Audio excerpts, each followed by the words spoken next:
బీఆర్ఎస్లోంచి మొత్తానికి సిట్టింగ్ ఎంపీలు కానీ ఎమ్మెల్యేలు కానీ జెడ్పీటీసీలు ఎంపీటీసీలు మొత్తానికి అందరూ కూడా కౌన్సిలర్స్ అందరూ కూడా బీఆర్ఎస్ని వీడి కాంగ్రెస్లోకి కొంతమంది బీజేపీలోకి వెళ్తున్నారు. ఏంటంటే ఎలాగూ ఈ 5 ఇయర్స్ కాంగ్రెస్ ప్రభుత్వం అధికారంలో ఉంటుంది. ఈ ఒక్క బీఆర్ఎస్లో ఉన్న నాయకులు ఏదైతే స్టేట్లో వాళ్ళకున్న ఇండస్ట్రీస్ కానీ వాళ్ళకున్న పనుల నిమిత్తం కాంగ్రెస్ ప్రభుత్వంతో ఏమైనా ఇబ్బందులు వస్తాయని ఉద్దేశంతో చాలామంది పార్టీలు మారుతున్నారు.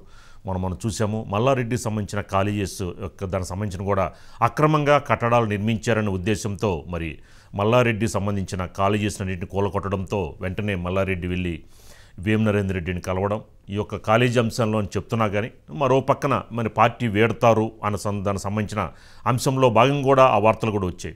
కానీ దాని తర్వాత మల్లారెడ్డి వెళ్ళి కేటీఆర్ని కలిసి నేను పార్టీ మారట్లేదు అని క్లారిటీ ఇచ్చారు. కానీ యాక్చువల్గా అక్కడ ఏం జరిగిందనేది ప్రజలందరికీ అర్థమైన విషయమే.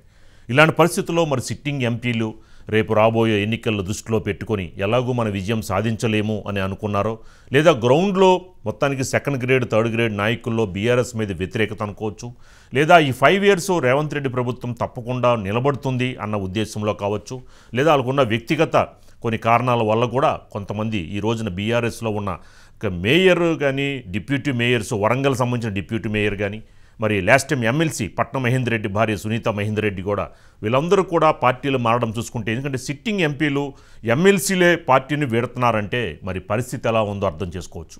ఇలాంటి పరిస్థితుల్లో మరి హుజూర్ నగర్ ఎక్స్ ఎమ్మెల్యేలు కానీ ఎక్స్ ఎంపీలు కానీ సీతారాం నాయక్, గోడం నగేష్, జలగం వెంకట్రావు వీళ్ళందరూ కూడా అంటే బీఆర్ఎస్ని వీడి వేరే పార్టీలోకి వెళ్తున్నారు. ఇలాంటి పరిస్థితుల్లో మరి బీఆర్ఎస్ ఓ పక్కన కేటీఆర్ కానీ హరీష్ రావు కానీ ఒక విధంగా రేపు పార్లమెంట్ ఎన్నికల్లో మనం తప్పకుండా గెలుస్తాము, ఎక్కువ సీట్లు సాధిస్తామని కార్యకర్తల్లో నాయకుల్లో మనోధైర్యం నింపే ప్రయత్నం చేస్తున్నారు. కానీ యాక్చువల్గా గ్రౌండ్ లెవెల్లో మాత్రం ఒక క్షేత్రస్థాయిలో బీఆర్ఎస్ మీద వ్యతిరేకత కనిపిస్తోంది.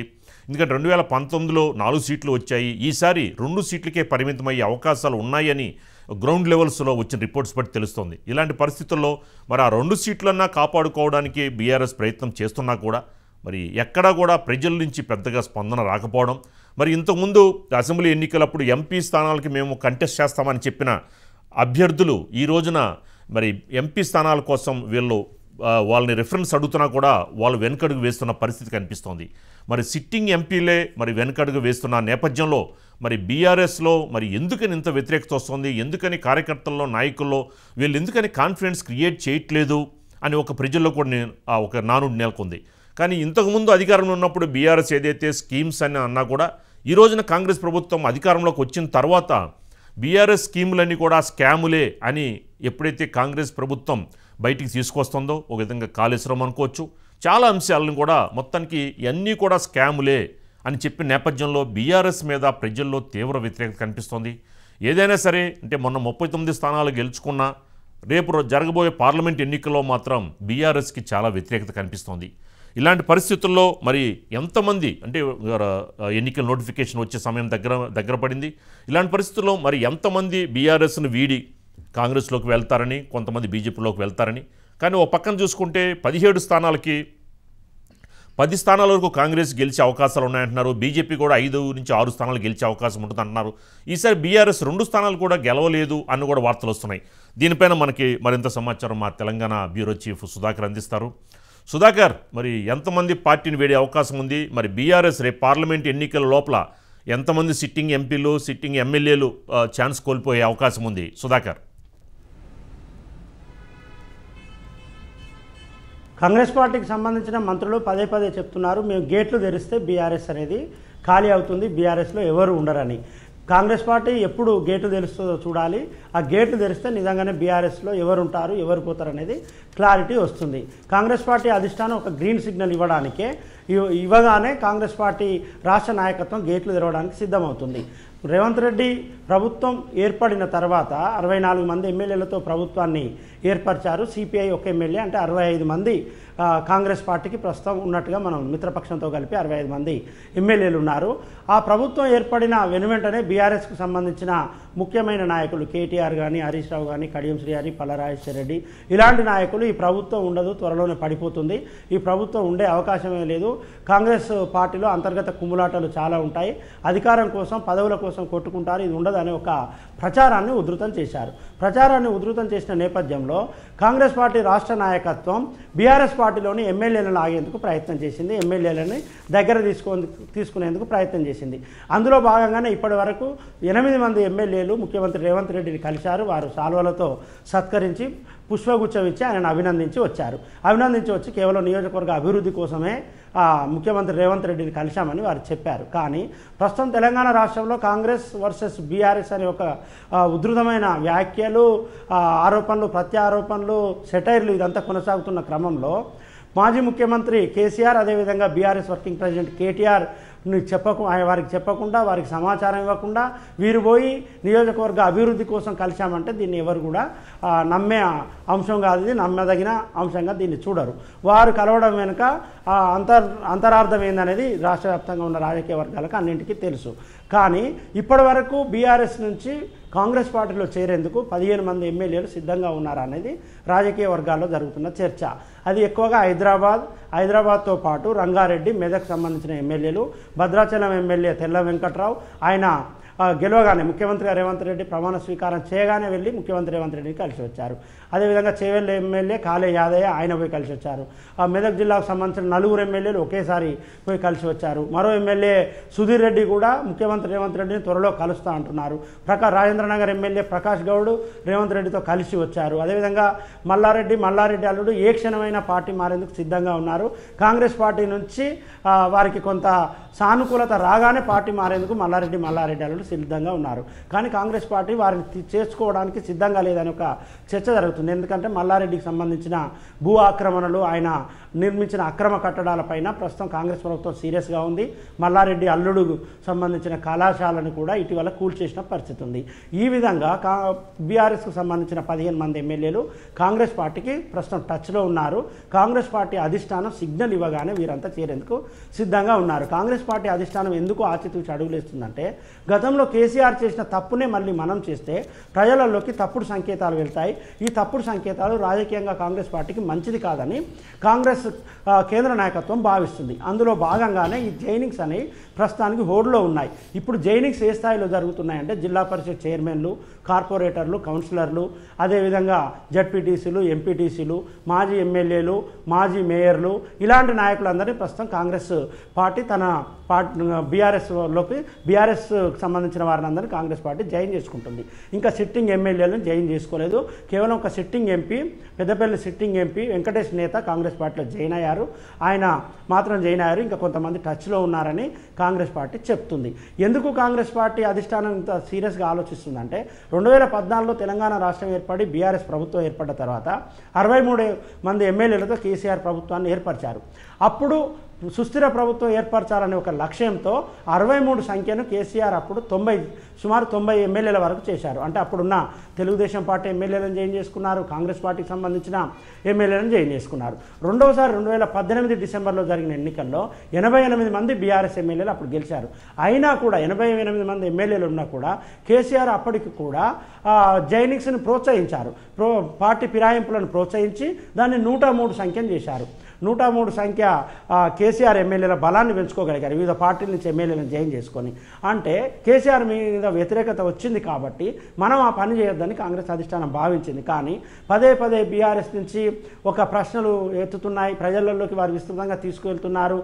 రేవంత్ రెడ్డి ప్రభుత్వం ఎక్కువ రోజులు ఉండదు, ఆ ప్రభుత్వం పడిపోతుంది అంటూ వారు ప్రశ్నలు సంధిస్తున్నారు, ఆరోపణలు వినిపిస్తున్నారు. కాబట్టి వెంటనే జైనింగ్స్ కూడా చేసుకుంటే మంచిది, పార్లమెంట్ ఎన్నికల లోపు కాంగ్రెస్ పార్టీ మరింత సుస్థిరంగా ఉంటుంది, రేవంత్ రెడ్డి ప్రభుత్వానికి డోకా ఉండదు అనేది ఒక ప్రజలలో మంచి వాతావరణం, ప్రజలలో మంచి సంకేతాలు పోవాలంటే జాయినింగ్ చేసుకుంటే మంచిది అని కాంగ్రెస్ అధిష్టానం వచ్చినట్టుగా తెలుస్తుంది. అందులో భాగంగానే త్వరలోనే ఒక భారీ బహిరంగ సభ నిర్వహించి ఈ 15 మంది ఎమ్మెల్యేలను, బీఆర్ఎస్ ఎమ్మెల్యేలను కాంగ్రెస్ పార్టీలో జాయిన్ చేసుకోవడానికి కాంగ్రెస్ పార్టీ సిద్ధమవుతున్నట్టుగా తెలుస్తుంది. 15 మంది ఎమ్మెల్యేలు కనుక బీఆర్ఎస్ నుంచి కాంగ్రెస్ పార్టీలో జాయిన్ అయినట్లయితే బీఆర్ఎస్ మరింత వీక్ అయ్యే ఛాన్స్ అయితే కనిపిస్తుంది. ఇప్పటికే బీఆర్ఎస్ నుంచి రోజుకొక నాయకుడు ఇవాళైతే మనం చూసినట్లయితే బీజేపీలోకి 4 మాజీ ఎమ్మెల్యేలు చేరారు. సైద్ రెడ్డి మాజీ ఎమ్మెల్యేగా ఉన్నారు, అదేవిధంగా నగేష్ మాజీ ఎంపీగా ఉన్నారు, సీతారాం నాయక్ మహబూబాబాద్ నుంచి మాజీ ఎంపీగా ఉన్నారు, అదేవిధంగా జలగం వెంకట్రావు కొత్తగూడ మాజీ ఎమ్మెల్యేగా ఉన్నారు. ఈ నలుగురు ఇవాళ భారతీయ జనతా పార్టీలో జాయిన్ అయ్యారు. ఈ నలుగురు కూడా పార్లమెంట్ అభ్యర్థిగా పోటీ చేయబోతున్నారు. సీతారాం నాయక్ మహబూబాబాద్ ఎంపీగా, అదేవిధంగా సైద్ రెడ్డి నల్గొండ ఎంపీగా, నగేష్ ఆదిలాబాద్ ఎంపీగా, జలగం వెంకట్రావు ఖమ్మం ఎంపీగా పోటీ చేయబోతున్నారు. అంటే బీజేపీ ఇప్పటికే 9 మంది ఎంపీలను ప్రకటించింది. నలుగురు పోటీ చేస్తారు.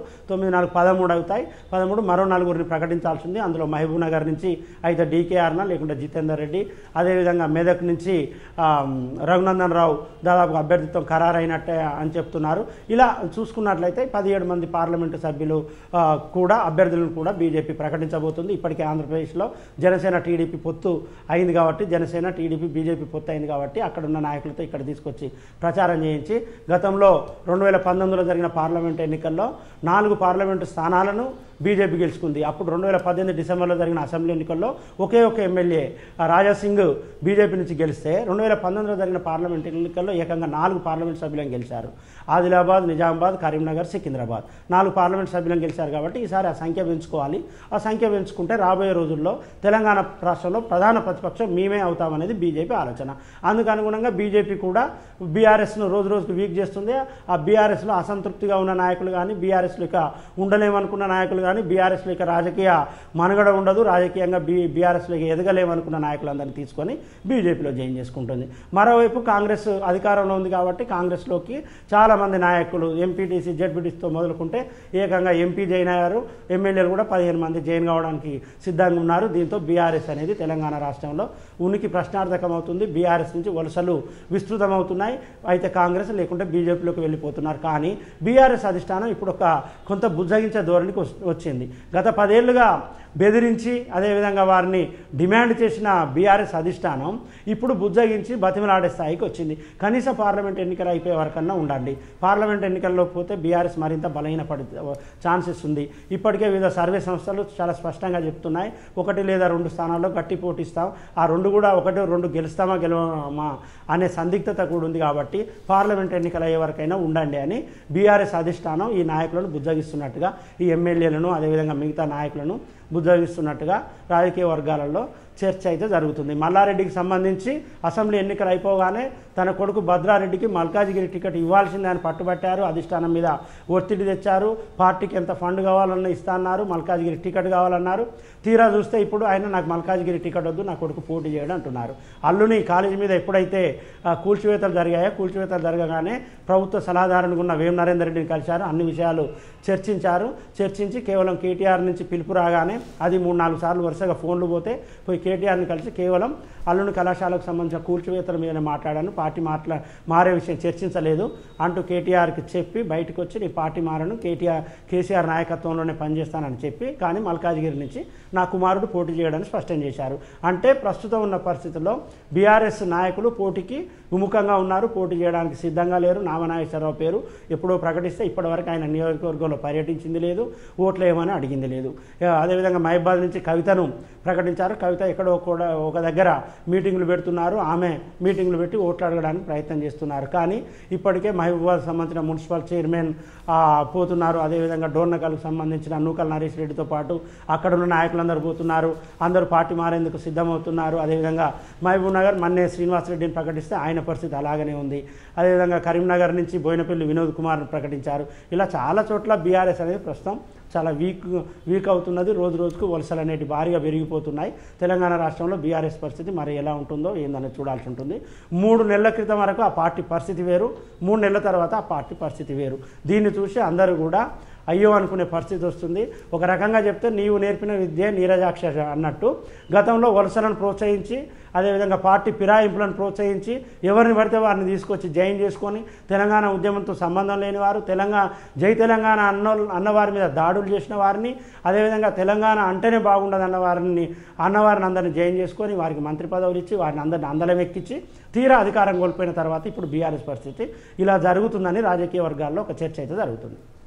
సుధాకర్, కానీ ఏంటంటే ఇప్పుడు ఏదైతే బీఆర్ఎస్లో ఉన్న సిట్టింగ్ ఎంపీస్ కానీ వాళ్ళకి ఎంపీ స్థానం మాకు ఇస్తాను అంటే కనుక మరికొంతమంది బీఆర్ఎస్ని వీడి కాంగ్రెస్లోకి వెళ్తారు అని చెప్పిన నేపథ్యంలో అందుకనే కాంగ్రెస్ ఇప్పటివరకు 4 స్థానాలు 5 స్థానాలని ప్రకటించింది. సో వీళ్ళు ఎంపీ స్థానం కనుక మీరు గ్యారంటీ ఇస్తే కనుక మేము వచ్చే అవకాశాలు ఉన్నాయని చెప్పిన బీఆర్ఎస్ సంబంధించి సిట్టింగ్ ఎంపీలు చెప్తున్నట్టు వార్తలు వస్తున్నాయి. మరి ఎంతమంది ఇంకా మరికొంతమంది జాయిన్ అయితే కనుక అప్పుడు కాంగ్రెస్ సెకండ్ లిస్టు ప్రకటించే అవకాశం ఉండొచ్చు అనుకోవచ్చా? కాంగ్రెస్ పార్టీ ఇప్పటికే తెలంగాణలో 17 పార్లమెంట్ స్థానాలు ఉంటే కేవలం 4 మాత్రమే అభ్యర్థులను ప్రకటించింది. ఇంకా 13 స్థానాలకు అభ్యర్థులను ప్రకటించాలి. ఈ 13 స్థానాలకు సంబంధించి ఇప్పటికే బీఆర్ఎస్ నుంచి కాంగ్రెస్లో జాయిన్ అయిన బొంతు రామ్మోహన్కు సికింద్రాబాద్ ఇవ్వాలనుకుంటుంది. అదేవిధంగా నీలం మధున్నాడు ఆయనకు మెదక్ స్థానం ఇవ్వాలనుకుంటుంది. ఇలా ఇతర పార్టీల నుంచి వచ్చిన వారికి పార్లమెంటు టికెట్లు ఇవ్వాలనుకుంటుంది. కానీ కాంగ్రెస్ పార్టీలో సుదీర్ఘకాలంగా ప్రయాణం చేస్తున్న వారు, సుదీర్ఘకాలంగా రాజకీయం చేస్తున్న నాయకులు అధిష్టానం పైన ఒత్తిడి పెడుతున్నారు. ప్రభుత్వం వచ్చింది మనది, ఎంపీలు గెలిచే అవకాశం ఉన్నప్పుడు ఇతర పార్టీల నుంచి తీసుకొని జాయిన్ చేసుకుంటే అనేక సంవత్సరాలుగా కాంగ్రెస్ పార్టీలో పనిచేస్తున్న వారి పరిస్థితి ఏంటి, అలా తీసుకోవడం మంచిది కాదని ఒక వాదన తెర మీద తీసుకొచ్చిన నేపథ్యంలో కొన్ని జాయినింగ్స్ ఆగినట్టుగా ఒక సమాచారం అందుతుంది.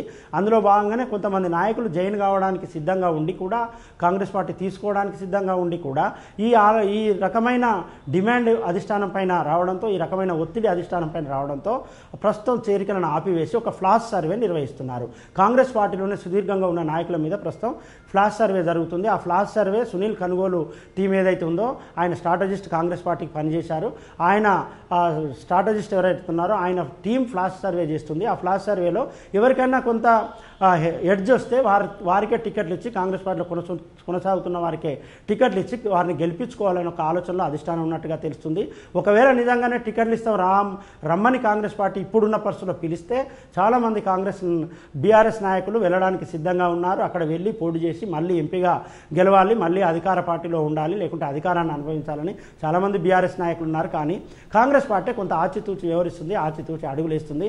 మనం మొదటగా చెప్పుకున్నట్లుగా కాంగ్రెస్ పార్టీ అధిష్టానం ఇక గేట్లు తీయండి అని ఒక ఆదేశాలు ఇవ్వగానే ఇక్కడున్న రాష్ట్ర నాయకత్వం గేట్లు తీస్తే అప్పుడు బీఆర్ఎస్లో ఎంతమంది ఉంటారు, ఎంతమంది పోతారు, కాంగ్రెస్కి సంబంధించిన ఇప్పుడున్న రాష్ట్ర మంత్రులు చెప్తున్నట్టుగా గేట్లు తీస్తే బీఆర్ఎస్ ఖాళీ అంటున్నారు. నిజంగానే ఖాళీ అవుతుందా కాదా, సగం ఖాళీ అవుతుందా, ఎంత ఖాళీ అవుతుందా అనేది తెలియాల్సి ఉంటుంది.